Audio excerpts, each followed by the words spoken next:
Hi, I'm USA Today bestselling author Jennifer Youngblood. Thanks for joining me for One Chapter a Day, the Clean Romance Way.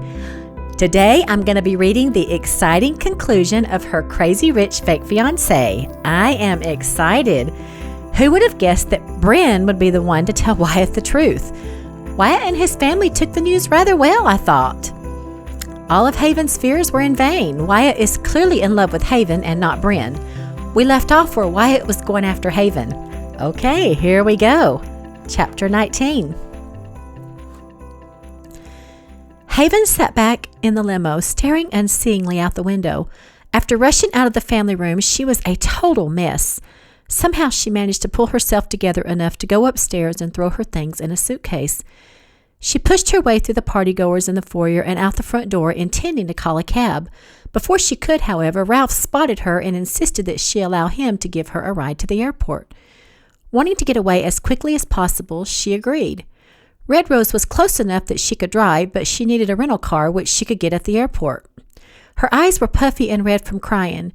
She sniffled, wiping her runny nose. Her mind kept replaying the raw hurt on Wyatt's face when he heard those terrible accusations about Bryn, her. In retrospect, Haven wondered if she should have just told them then and there who she really was. She could have defended herself, saying that she had not done those terrible things. In the heat of the moment, she was just so floored by it all that she didn't know what to do. She leaned her head back and closed her eyes. Who was she kidding? She was a fraud who had deceived them. How could they forgive her for that? They would lump her in with Bryn, thinking she was as rotten as her twin. The snow's starting to pick up. Ralph's comment prompted her to open her eyes. She looked out the window at the puffy snowflakes swirling in the wind. The roads are getting bad. Haven looked through the windshield at the snow pelting them like meteorites. The windshield wipers worked furiously to flick it away, but the minute they did so, 1,000 more flakes fell. Ralph clutched the steering wheel with both hands. Guilt pummeled through Haven. It was her fault that Ralph was out here on the road when he should be home with Marguerite, celebrating Christmas Eve. Ralph's phone rang. He reached for it, placing it to his ear. Hello? Yep, we're headed to the airport. Okay, I won't be long. Love you too. He ended the call, glancing in his rearview mirror. That was Marguerite checking on us. Haven realized in that moment that she had not only missed Wyatt, but all of them, including Ralph and Marguerite. Crazy in such a short period of time, she had already begun thinking of them as family. I'm sorry I dragged you out here tonight. She caught his brief smile in the reflection of the mirror. No problem. I'm glad to help. To Ralph's credit, he had not mentioned a word about her tears or distress. He was too classy of a guy to bring attention to her emotional state. She took in a breath, attempting to control her emotions, but she couldn't seem to stop the thin, hot tears streaming down her cheeks.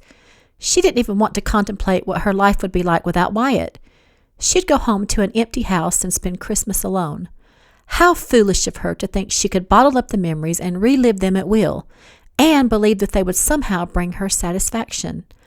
All she felt right now was an all-consuming pain. She clenched her fist, bringing it to her chest. The best she could hope for was the pain to pass and leave her numb. She replayed the tenderness in Wyatt's eyes when he declared his love and said he wanted their engagement to be real. I hate to say it, Ralph said a few minutes later, but the road's getting so slick we're going to have to pull over. Her heart lurched. What? Now they were stuck on the side of the road for Christmas Eve. She shook her head. This is all my fault. I'm so sorry. Oh, no worries. We'll just pull over. Hopefully the snow plows will come through soon and salt the roads. He pulled onto the side, snow crunching beneath their tires. He turned, glancing back at her. I'll leave the limo running as long as I can, so it'll stay warm. His expression was sympathetic. He knew she was a wreck. Thank you. She looked outside at the falling snow. Even in the darkness, she could tell everything was turning white. Everything was so quiet and still. For a second, Haven feared she might have to make polite conversation, but Ralph turned on the radio to a station playing Christmas music. They sat in silence for a good 10 minutes or more before someone knocked on the window beside Haven, causing her to jump. What should I do? She asked Ralph, grateful he was with her.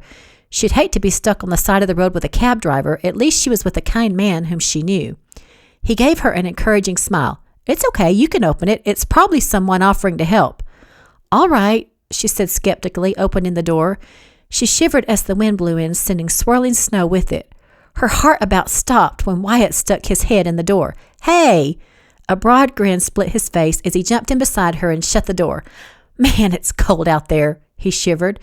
For a second, Haven could only sit, gaping at him. What are you doing here? She managed to croak. Was he really here, or were her eyes deceiving her? Maybe she had lost track of time, and she and Ralph had been sitting here for hours rather than a few minutes. Wyatt turned to face her. Haven, he began, removing his gloves. You called me by my name. Her thoughts were a jumble. He smiled, the corners of his eyes crinkling. Yes, and this time it's not just a nickname. He searched her face. Why didn't you tell me the truth? About who I was? He nodded. How? She sputtered. How did you find out? He chuckled. Well, right after you left, the real Bryn showed up. It wasn't too hard to piece it all together. He caressed her cheek with his thumb, sending tingles through her. I should have told you the truth, she lamented. I wanted to say it so many times. She hesitated. The truth is, I was afraid, and I didn't want to ruin your Christmas or your family's. I was going to tell you the day after Christmas. She hoped he'd be able to tell that she was speaking the truth. His jaw worked. I would have understood. She flinched. Really? Yeah. He cupped her cheeks. Her heart skipped a beat, the tenderness in his eyes cloaking her in a blanket of blessed warmth. I knew you were different, that there was a connection which hadn't been there before. Haven, you're the one I fell in love with. You, he said fiercely. Tears slipped down her cheeks. I love you too. She laughed. I've cried so much the past hour, I'm surprised I have any tears left. No more tears, he grinned. His expression grew serious. Haven Lockwood, my beautiful Haven, will you do me the honor of marrying me for real? Yes, she said joyously. He drew her close and captured her lips with a long, breathless kiss that held the promise of many more to come. They didn't pull apart until Ralph cleared his throat. Ralph looked back, grinning from ear to ear. All right, kiddos, time to get you both back home. Well, what about the slick roads? Haven protested, and then saw the look that passed between Wyatt and Ralph. A surprised laugh tickled her throat. The phone call. Marguerite instructed me to stall so that Wyatt would have time to catch up to us. I pulled it off quite well, if I do say so myself. Wyatt patted his shoulder. It was perfect, old man. Haven thought of something else. Well, what about your car? You can't just leave it on the side of the road. I didn't drive. Aubrey drove me here. Haven blinked. Aubrey? She frowned. The woman who was determined to prosecute me, then lock me up and throw away the key? Stinking attorneys, Ralph muttered. Yep, that's our Aubrey. Wyatt's eyes simmered with amusement. As it turns out, Aubrey likes you, the real you, he said gently, touching her hair. A feeling of sheer bliss bubbled in Haven's chest, making her feel fully alive. Really? She was so insistent that I go after you that she drove me here herself. Wow. Haven fought back the emotion. That's something. You have a family now. Haven, we're not perfect by any means, but you're one of us. Amen, Ralph boomed. Wyatt gave her a significant look. You never have to be alone again. I love you, she laughed, feeling deliriously happy. Wyatt cocked his head. Listen, they're playing our song. Ralph, turn that up, would you? Haven couldn't control the warm laughter that glowed over her as the lyrics of Grandma Got Run Over by a Reindeer came over the speakers. She wrinkled her nose. Really? That's our song? He tipped his head in disbelief. You don't like it?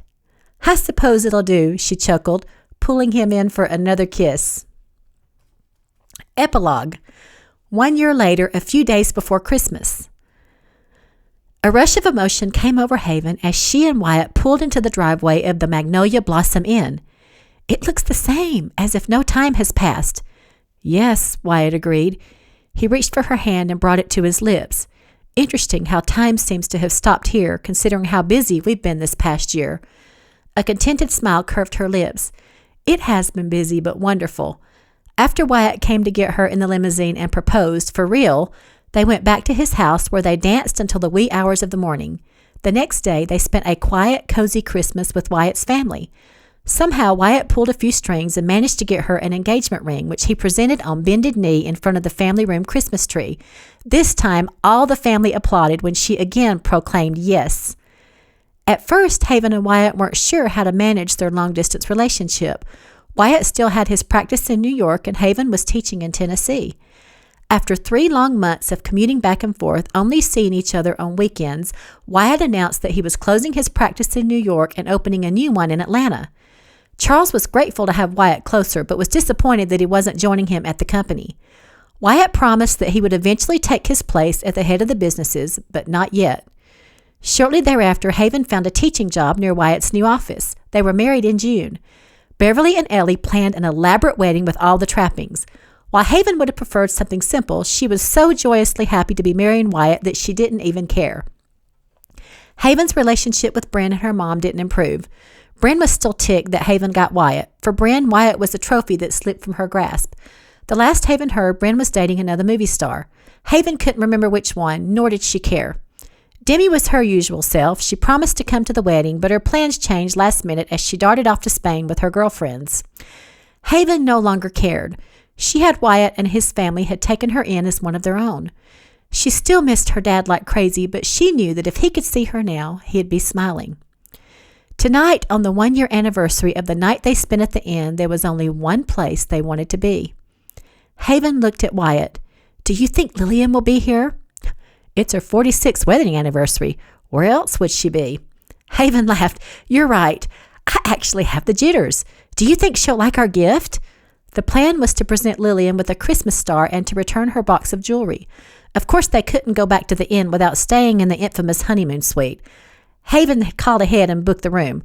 Wyatt had complained about it for the past couple of days, but Haven could tell he was secretly excited to stay there as well. A crooked grin slid over Wyatt's lips. It still loosed armies of butterflies in her stomach. "She'll love it," he said confidently. Haven gazed at her handsome husband, taking in his piercing blue eyes and rugged features.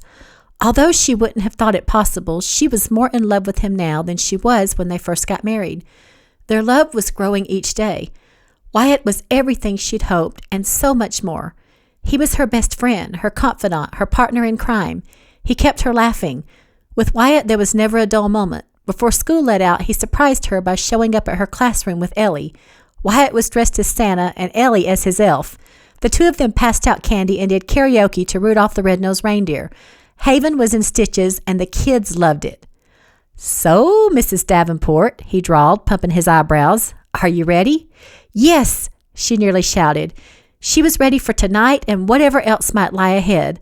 Life with Wyatt was good. Oh, so good. She truly was a princess living a beautiful dream, a blessed dream that would never end. Okay, that was so touching. I'm just looking at a note here that's at the end of this book. It says, if you want to read how the Christmas star tradition and Ding Dong Ditch first got started, read False Identity.